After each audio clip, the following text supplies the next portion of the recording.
கிறிஸ்துவுக்குள் பிரியமான சகோதர சகோதரிகளே, இந்த வேளையிலே அப்பா பிதாவே என்று அவருடைய பாதப்படியிலே அமரத்தக்க ஒரு பெரிய பாக்கியத்தை கர்த்தர் நமக்கு கொடுத்திருக்கிறார்.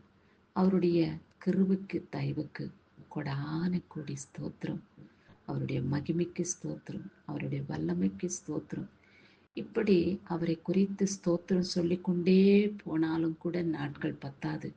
எவ்வளவு நன்மைகளை கர்த்தர் நம் வாழ்க்கையிலே செய்திருக்கிறார். எண்ணி பாருங்கள் என் சகோதரனே, சகோதரியே. நாம் நினைச்சு பார்க்க கூடாத நேரங்களிலே கர்த்தர் சமீபமாய் இறங்கி வந்து நம்மை தீங்கிலிருந்து விடுவிக்கிறார். வியாதியின் பிணியிலிருந்து நம்மளை பாதுகாக்கிறார். போகும் பிரயாணத்திலே பக்கத்துணையின் காவலாளியுமாயிருந்து நம்மளை அவர் கேடகம் கவசமாயிருந்து ஆசீர்வதித்து பாதுகாத்துக் கொள்கிறார். அவருடைய இரத்த கோட்டைக்குள்ளே முற்றிலுமாய் நம்மளை மூடி மறைத்து பாதுகாக்கிறார். என்ன அதிசயமான தேவன், என்ன ஆச்சரியமான தேவன்! நம்முடைய வாழ்க்கையிலே எத்தனை நன்மைகளை செய்திருக்கிறார். எண்ணி பாருங்கள், யோசித்து சிந்தித்து கர்த்தருக்கு நன்றி செலுத்துங்க. ஆமாண்டவரே, என் வாழ்க்கையிலே நான் எண்ணி பார்க்காத அளவுக்கு பலவிதமான நன்மைகளை நீர் செய்து வந்திருக்கிறீர் ஐயா. நன்றி கர்த்தாவே, உமக்கு ஸ்தோத்திரம். இந்த 10வது மாதத்திலே 21வது நாளை கூட காண எனக்கு உம்முடைய கண்களிலே கிருபை கிடைத்ததற்காக உமக்கு ஸ்தோத்திரம் என்று அவரை நன்றியோடு கூட துதி செலுத்துங்கள். இந்த நாளிலே கர்த்தர் நமக்கு என்ன வார்த்தை கொடுத்திருக்கிறார், நாம் அந்த வார்த்தைக்கு என்ன பதில் சொல்ல போகிறோம் என்று தியானிப்போமா? வேதத்தை வாசிப்போம். என்னாகம புஸ்தகத்திலே எப்படியாய் சொல்லி உள்ளது, கர்த்தர் தம்முடைய முகத்தை உன்மேல் பிரகாசிக்க பண்ணி உங்கள் மேல் கிருபியாயிருக்க கடவர் என்று சொல்லியுள்ளது. என்னாகம 8:25 இப்படியாய் கர்த்தர் நம்முடைய வாழ்க்கையிலே அவர் கடந்து வந்த நாட்களை நான் நினைச்சு பார்த்து நம்மேல் அவர் பிரகாசமாய் அவருடைய பரிசுத்தத்தை நம்மேல் வைக்கிறார். அவர் கிருபியாயும் கூட இருக்கிறார். பரிசுத்தத்தை வைத்த மாத்திரமல்ல, நம்மேல அவர் இரக்கமுள்ளவராயிருக்கிறார், மனது உருக்கமுள்ளவராயிருக்கிறார். நாம் அழும்போது அவர் கூட சேர்ந்து அழுகிறார். நாம் சந்தோஷப்படும் பொழுது நம்மோடு கூட அவர் சந்தோஷப்படுகிறார். எத்தனை இன்பமான வாழ்க்கையை கர்த்தர் நமக்கு செய்திருக்கிறார். எண்ணி பாருங்கள். நினைக்க முடியாத ஆச்சரியமான அதிசயமான காரியங்கள் கர்த்தர் செய்திருக்கிறார்.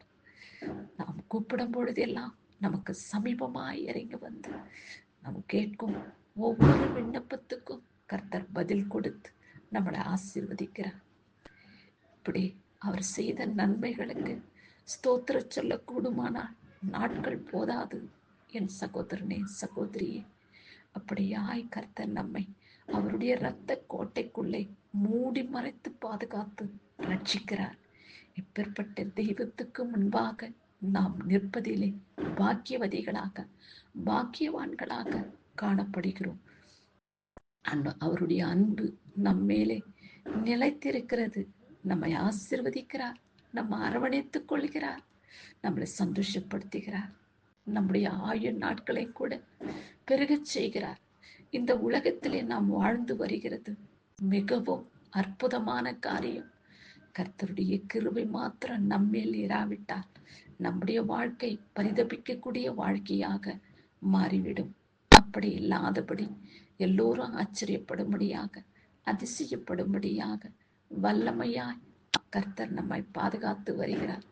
என் தெய்வமே, எனக்கு தலைவலியாயிருக்கிறது, ஜுரமாயிருக்கிறது, இந்த வியாதியிலிருந்து எனக்கு விடுதலை கொடும், சுகத்தை கொடும், ஆரோக்கியத்தை கொடும் என்று நாம் ஜெபிக்கும் பொழுது சடிதியாய் இறங்கி வந்து நம்முடைய விண்ணப்பத்தை கேட்டு நம் வலியின் வேதனையிலிருந்து விடுதலை பெற அவர் நமக்கு உதவி செய்கிறார். இதோ கர்த்தரை ருசித்து பார்த்தவர்களுக்குத்தான் இந்த ரகசியம் புரிந்து கொள்ள முடியும். ஆமாம், கர்த்தரை நல்லவர் என்பதை ருசித்து பாருங்கள்.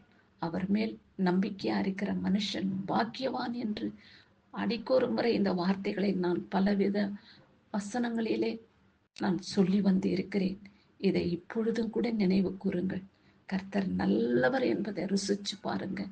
அவர் மேல் நம்பிக்கை வைங்க. பாக்கியவதிகளாக, பாக்கியவான்களாக மாறி அவருக்கு சாட்சியா இந்த பூமியிலே வாழும்.